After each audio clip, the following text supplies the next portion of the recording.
Hello guys and welcome back to Guide Nation. Today I'll be solving your doubts on the question that is how to get Bluesky social invite code. So Bluesky is building an open social network where anyone can contribute while still providing an easy to use experience for users.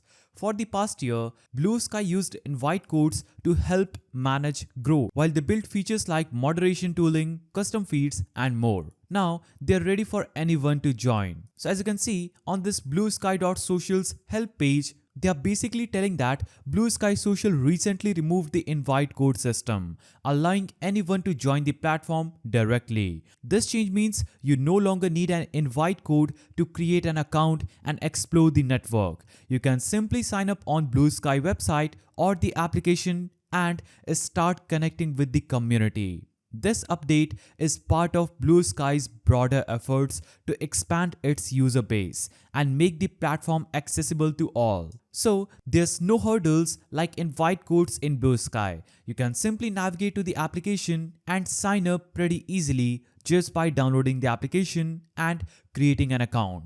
So that's how you get Bluesky social invite code. If you found this video helpful, please don't forget to give it a thumbs up and thanks for watching.